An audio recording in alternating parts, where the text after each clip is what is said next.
Welcome to the Grit Reapers, the No BS podcast for online entrepreneurs. I'm Gail. And I'm Candice, and we're here to cut through the crap and give you the real truth about what it really takes to be successful online. Let's get down to business.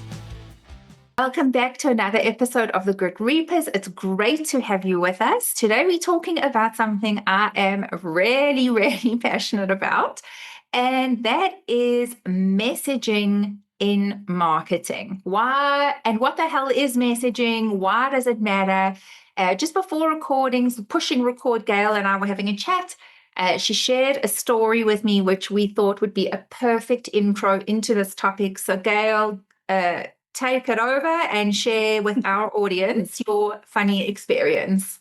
Okay, so as Cans was saying, she talks about messaging a lot, and I have learned a lot of my messaging and ideas around messaging from Candice because she's really very good at it. So I was just telling her that 2 emails ago, I had written this email, which I thought was really great. It was basically a story about how I was mountain biking with my husband and 3 of his friends, and how being the only girl in the group just was really interesting because they were just chatting up a storm. So I was at the back just watching all of this unfolding. And it was quite a long ride. We had some big hills, and it was quite interesting to see how everybody was tackling the ride. So I was on an e-bike. My husband decided that his gravel bike was the bike to do. He wanted to do like 100 kilometers. The other guys were all on their mountain bikes. And then we get to the climbs. And again, like one guy just raced to the top. When I got to the top, he was like, I just wanted to get that over and done with. There was another guy who was zigzagging up the climb so that it was just easier. Others were just like grinding up, just like head down, suffering, grinding up. And again, on the way up, some people were eating, some people weren't. People had their gels out. So while I was at the back there, I was thinking, you know what, this is the perfect email. I'm going to talk about like how so often we go out and we have this goal and we get to it in our own way. And when we do online business, so often we forget that and we try and like fit ourselves into somebody else's box. And I was particularly thinking about launching because I'm going to be putting together a program on helping people to get their offers out. And I was just like, you know what, this is perfect because I'm going to tell people like, you're an individual, you do things your way, you've got your own strengths and weaknesses. So we're going to launch in a way that makes sense to you. I'm not going to tell you how to launch. So I write this whole email and I tell the story of the bicycle ride. And then I tell them, like, if this is for you, jump on this wait list here because I'm going to help you to launch in your own way. And I got an email back that said, Gail, I have no idea what this all meant, but I want in because I need help. And I just laughed and I was like, well, I thought my email was clear, but for her, it was as clear as mud. And I think that, so often I had been thinking of this email. I had all the context in my brain. I had linked the two so easily, but she did not link the two. And so, we speak about how important your messaging is. And this was just an example of perhaps something that I made too complex, and should have made it easier. You talk about your messaging being at the level of like a fifth grader being able to understand it. So yeah, that's just what happened. I love that story because when you told it to me and you were like, the reply said, Gail, I have no idea what that was all about. It made me think of something I had heard by, in a program that I had enrolled in last year. And the lady who was running the course had her business mentor come in and kind of chat about some things. And he shared this story, which is true. It was an experiment that was done at a university. The experiment was called the Rocky Road. And basically, like cutting a very long story short, what this researcher did was she took 2 people sat them down opposite each other. And the one person had been instructed to think of a song that they knew really well and to hum it. Okay. And before doing it, they had to estimate what are the chances the person opposite you is going to know what song you're humming. And most of the people estimated really high. Like they said 80%, I'm 80% sure the person opposite me is going to know what I'm humming, right? Then they did it. And the results were shocking. Like basically nobody got it. Like the person opposite, the results in how many people got it were really low. They were not 80%, right? And her whole thing was how when you're humming the song, you've got all the accompaniments in your head. You can hear, the piano or the drums, or you've got context, right? What the other person hears is not that. Okay. And the reason he was sharing this was because he says most of the time when business owners are trying to describe something, like in a piece of content, in an email, in a post, on a reel, whatever it is, you have the band, right? You've got total context. What you forget is that the person on the other side of the screen scrolling does not. And so you think you are being crystal clear, and 80% you are so confident the other person's going to actually understand what you're saying. And it's shocking that actually a lot of the time, which is really sad, I feel like your message is lost. The person on the other side of the screen actually doesn't know what you are talking about. Or if they hear a word that even slightly talks to something they're struggling with, they'll put up their hand, but they don't really actually understand what you've just said, right? So he calls that the rocky road, and why it's so important in your marketing when you're trying to tell people what you do, how you can help, to remember that you think you're being crystal clear, and the chances are you're not. Yeah, So, exactly. okay, what does this mean then? So, like, are we doomed? And I don't think it's that I think from my own observations, Gail, maybe you can also chime in if you've had similar ones, is that I feel like you've got to wear two hats, right? And I know for so many of us, it's like, oh, please don't tell me I've got to do like another thing. I just want to do the fucking thing that I love doing. Now I'm a copywriter. Now I have to learn AI. Now I have to learn all these platforms. I'm the marketer. I'm the copywriter. I'm the sales. I know it is like that for a lot of us. But the truth is, the only way you're going to make sales or get inquiries and get new clients is if people actually understand what you are saying and why it should matter for them. Okay. So I feel like we all come in, and because we've immersed ourselves in the thing we love. So, like Gail is really into AI, and she's immersed herself in learning all the different models and the progressions on the models. And that is what makes her good at what she does, right?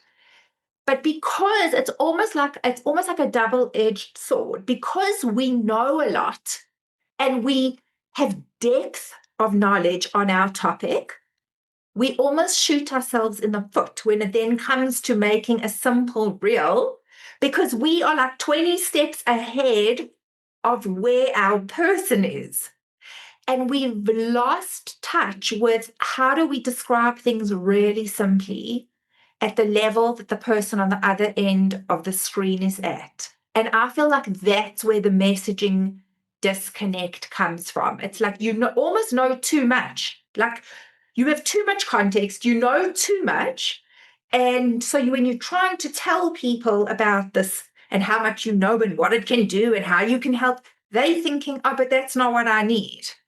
Yeah, exactly. Exactly, Cans. And I've had a couple of examples of this.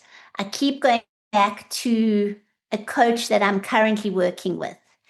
And she's that spiritual. She is a spiritual coach, although she doesn't call herself a spiritual coach. She told me that she could get me to whatever income level I was hoping for, whether that was consistent $5,000 a month or $10,000 a month. Okay. She could get me there, right? That's what hooked me in.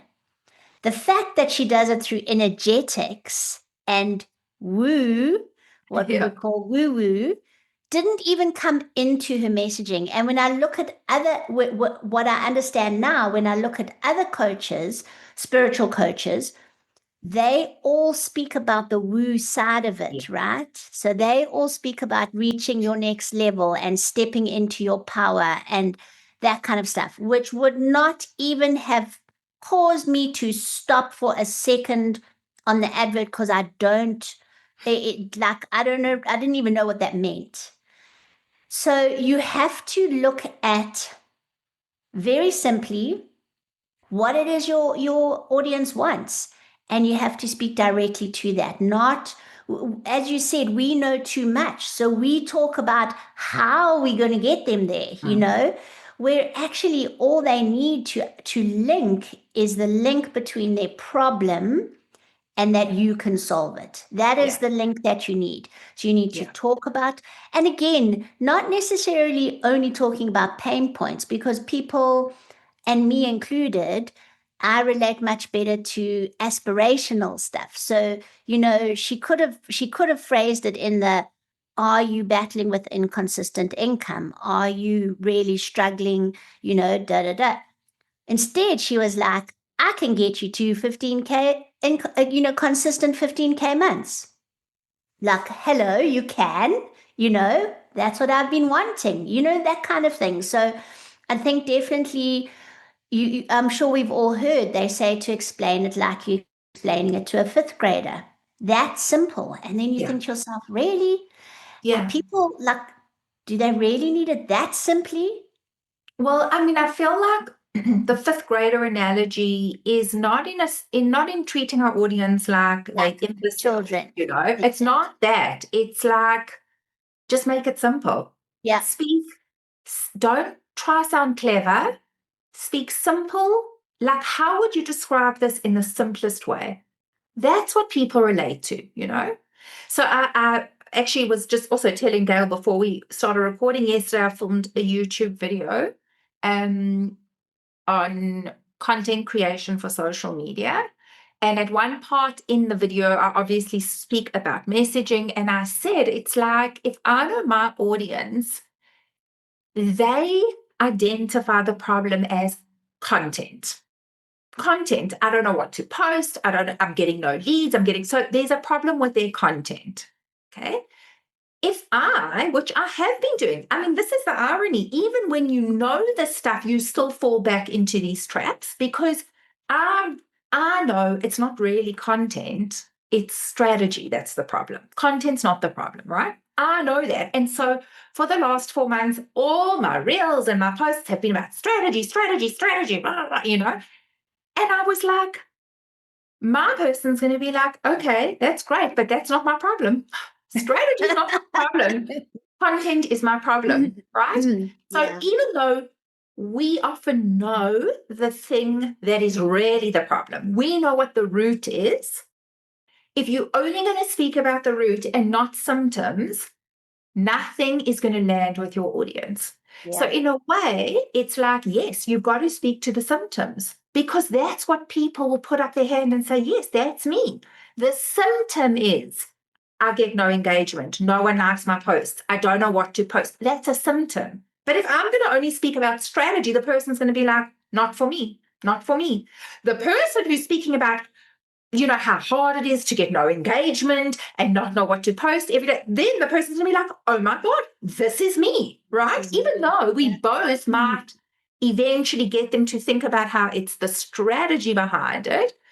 What I'm saying is that with your messaging, you've got to almost put down your business owner. And I mean that in that you're really good at what you do and you know a lot about your thing. You've almost got to put that down and become the person you wish was following you, right? So, like, what are they saying when they lie in bed at night? Gail always laughs at me, but I'm like, because a lot of the clients I've worked with, and I've been like, I'm really sorry, but your person is not lying in bed at night thinking, God, if I just knew how to use Zoom properly, or God, if I just knew what strategy I should have they're not thinking that they are thinking like, oh my God, I've got this presentation tomorrow. What happens if somebody like asks me to share my screen in Zoom, but I've only done it once and I'm worried I'm going to look so unprofessional, or, you know, I don't know what to do, but when I share my screen, suddenly I can't see all the participants, like they vanish and I don't know where they've gone and I'm so scared I'm going to panic. That's what they're thinking, right? Mhm. We then in our content need to be speaking, mirroring back their experience first. That's the hook. Like I get you. And then maybe teaching them something that they don't know, Yeah. which is Yeah. the skill that we have, right? And it's hard. This is hard. I always think messaging is, you see all these people, oh, magnetic messaging, come sign up to my course. And you just feel like, oh my God, I'm going to learn how to be a copywriter. It's not, it's really difficult Yeah. because you have to step into kind of like both roles. Exactly. And you know what, Cans, what I fall back on quite often, and I feel like I'm quite lucky with this because what I'm moving into, the whole AI and helping with online strategy and that kind of thing, is a path that I have walked, right? So, what I often do is I look back at me at the beginning of the different journeys, not even right at the beginning, but like, for instance, and maybe this might be helpful because so often we end up teaching in a niche that we have would have been the ideal client early on, but we've learned enough now so that we feel, good enough to teach other people. And so what I've found is that I've looked back and I've seen the things that used to confuse me completely, and I often will talk to those things Yeah. because those were the things that I struggled with. And I know that those are the things that my people struggle with. So, again, just an example. There's a lot of AI, as we know, is just moving at lightning speed, right? And I was actually chatting with my brother last night because he's very interested in all of this, and he's kind of just going on his own now, just with automations and everything. And I was just sort of telling him, my audience is, I'm watching my audience like move. It's amazing to see. I'm watching the progression of my audience from just using ChatGPT and Claude and just kind of one-off tasks. We started with prompts and one-off tasks. And now people are starting to ask about, the automations and the GPT stacking and that kind of thing. So you can see the audience maturing kind of in front of me. And so I've started speaking more about like custom GPT stacking and AI workflows and stuff like that. And my posts weren't getting that much kind of responses, weren't engagement. And again, I was looking at it and I was suddenly like, you know what? When you first heard about all of this, you had no clue what an AI workflow was or what an automation was. And you couldn't understand, like, I started to learn about it, but I still couldn't understand like how it could help me in my business. And so from that angle, I've started creating posts, like I did a behind the scenes of an actual AI Mm-hmm. workflow. And the Mm-hmm. one lady was like, oh my gosh, now I understand what you're talking about. So it's that kind of thing. We get very into the jargon of Yeah. our niche very quickly. And because we understand it, we think everybody understands it. The one thing that keeps coming back to me is that when AI first came out, there was that sentence, AI doesn't sound like you. How do I Mm. make AI sound like me? And like I've moved so far from that, but I still see that question coming Correct. up time and time again. Correct. And to me, it's like, I don't want to keep talking about this because everybody knows this, But they don't. but they don't. Correct. And so and I love that because your audience is going to mature. Those that have been with you are now going to know things that they never knew. And I think that's a great thing to hold in mind again with messaging is that your audience isn't a group of people like Jane, Jane, Jane, Jane. They're not all the same person, right? They all have things in common. But as your audience matures, you're going to start developing subsets in your audience. So some messaging will speak to a group that is slightly more advanced, but we forget what got us to get traction and what it's because we were speaking about the basic stuff and that never changes. People are always going to want to know, what do I post on social media? What platform is the best? But because we almost like, oh, no, I'm sure everyone knows that now, we I'm sure forget. everyone And knows that. actually, they don't, you Yeah, know? Yeah, 100%. And especially as people come into your world, new people, you bring in new people in all the time. And so exactly that. And I almost feel like we get tired of our own messaging, you yeah, know. But I'm watching a couple of people at the moment. There's one lady in particular who does, so I do AI image photo shoots, but more for like websites, your visuals, your branding visuals. That's my focus because that's my audience. She does AI imaging for vision boards, right? She can talk about AI vision boards. So, one aspect of it every yeah, single day. yeah, Every single day, every email that I get, it's yeah, about the same thing. And I'm just like, surely. But you see, that's the thing. We get bored of our own messaging. We think that people have seen our messaging over and over again, but you forget that on your socials and everywhere, different people, you see such a small group of people sees your messaging on a social platform at one time. And so that's the other thing. Like, just because you think that you've spoken the topic to death yeah, doesn't necessarily mean yeah. that you have. Yeah, exactly. I mean, when you go to like any specialist, I'm thinking of, like with my experience last year with my knee, you want to go to a specialist who's been doing this for 50 years Yeah. and will describe things that you are like, that is me, right? Imagine if after a year he was like, oh, I'm actually a bit bored of this, You become a specialist. You learn how to describe things so people feel like you are reading their mind by consistently talking about it and learning about it, watching how I wouldn't have described it that way. It's so interesting, but that's actually how the person said it to me. And that's more like how I need to be speaking. Yeah, But we can only get really good at that if we stick with it. Your message exactly. can only improve if you're going to commit to like, this is my thing, and I'm going to learn as much as I can from the people who are struggling with it. So a really good example, if anyone is listening to this, a really practical example is think about one problem, one thing that your audience would say, my problem is whatever, my problem is content.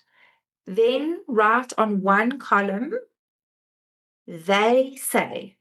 So, like, what do they say to you? No one likes my posts. No one engages with my posts. No one reads my emails. Like, I feel like I'm speaking to a wall. Those are literally things people have said to me, right? They say. Then in the other column, you would write, I know it's because, right? You know it's because whatever. But how are we going to start our content and our messaging is by what they say, not what you know, right? I always say you've got to like make a little sandwich, like a little sandwich. You've got to sandwich your content. You start off, the hook is when you describe things in a way that your person is like, yes, that's me, right? Then you can deliver the gold. right? The gold is what you know, because clearly the person doesn't know that. Otherwise, they wouldn't have the problem, right? And the last bit of the sandwich is, okay, so what can they go? What do you want them to do now? Do you want them to go get a free exercise they can try? Do you want them to get on a wait list, right? So it's like hook, gold, CTA, and just keep practicing that over and over again. So, in the Absolutely. simplest terms, Mm. what is messaging? It's like, for me, it's like words, the literal words you are using in any communication with your audience. That for me is Absolutely. messaging. Yeah. And as you say, you have to get better at it.